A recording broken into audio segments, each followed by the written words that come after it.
Good morning, Oakton Owls. Today we're going to be looking at how to access Academic Search Ultimate. So we're starting from the library homepage, and what we're going to do is scroll down to the center of the page where we see the articles and databases hyperlink. You can go ahead and click on that hyperlink, and that will open up the A to Z databases for you. We're already on page A, so all we have to do is either we can click on the hyperlink on the left-hand side of the page, which is right near the top for Academic Search Ultimate, or you'll note that there's a section on every page of the A to Z databases for featured databases that includes Academic Search Ultimate. So you can click on either one of those two places. I'm going to click on the left here, and that opens up my main search page. Now, sometimes if you're not currently logged into anything else at Oakton, you may see a page that pops up that says sign in with your Oakton ID and password. But if you need to do that, that's going to pop up before the page opens up. So once you're on this page, you've got nothing to worry about. You go ahead and enter your search key terms. Now, I'm trying to do climate change, and you'll note that right away, as I start to type, climate change pops up. So I can go ahead and click on that and just enter that in my main search box. And because climate change is a very broad topic, I'm going to want to limit it somewhat. And I'm choosing to do that by typing in the United States. And then I'm going to scroll down and look at some of these options to limit my results further.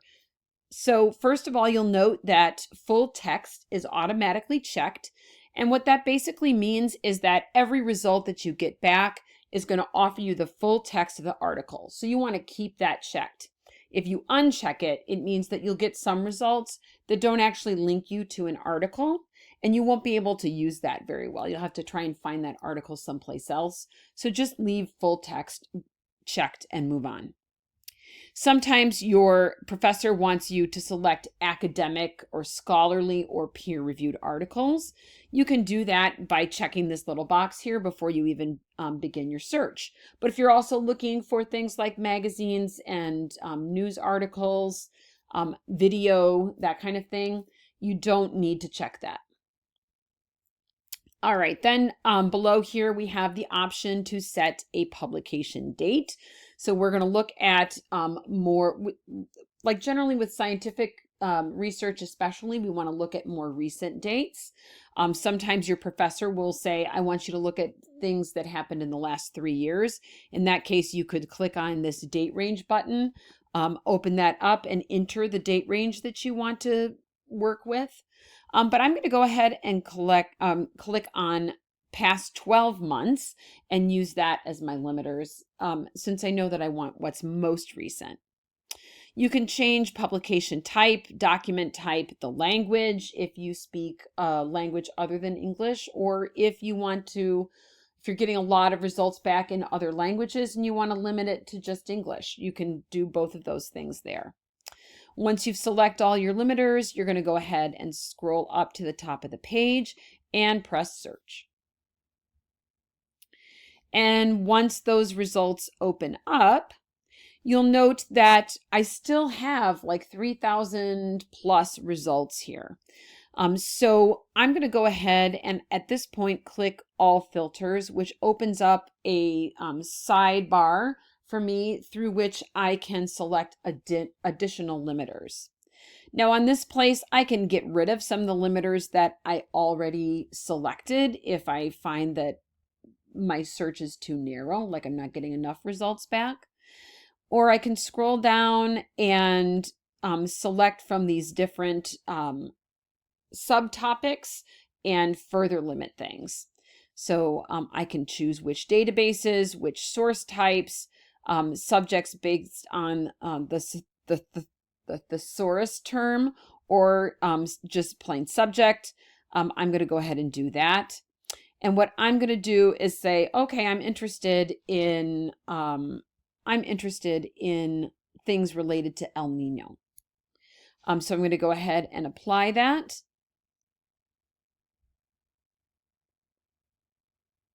And the articles that then come up are things that are directly related to my specific topic. So this is climate change in the United States related to El Nino.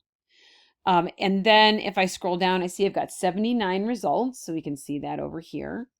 And that's a good amount of results. It's generally means it's pretty specific, but at the same time, I'm not so specific that I get very few results to choose from. So let's say I scroll down and I see, oh, revisiting the causes and global and historical context of the U.S. Midwest Great Flood of 1993. Why, this is exactly what I wanted. Fantastic. So I can see up here it's from a peer-reviewed journal. There's a hyperlink that will lead me to the inside of the article, but it also gives me the option to access this different ways. So one option is a PDF. I can also access it using online full text. Either one of those options is acceptable. I'm going to go ahead and press PDF because I want to be able to access it that way. All right, and then as I scroll through, you'll note that there's a section with an abstract that tells you what the article is about. There's also some keywords here in the article, so when you're looking through that, go ahead and consider those if you want to do further searches. So then I look at the article, I decide that it's good. That's excellent. I'm going to go up here to the top, and this button allows me to save the item. So if I want to go back and look at other articles, I'll still have this saved. I'll know exactly which article this is. And you'll note that the little message pops up that it's been added to my saved items. I can also just go ahead and click on this and get the citation. Note it defaults to APA, but I can also access Chicago style or MLA here. Those are probably the two you're most going to encounter outside of APA. And I can add it to a project. This asks me to sign in when I click on it, which means that I'd have to create my EBSCO account. If I want to do that, I can go ahead and do that. It's free to do. I could share this either to my Google Drive, my OneDrive, create a link for myself so I go directly back to this article and just message it. Or I could do something like email it to myself.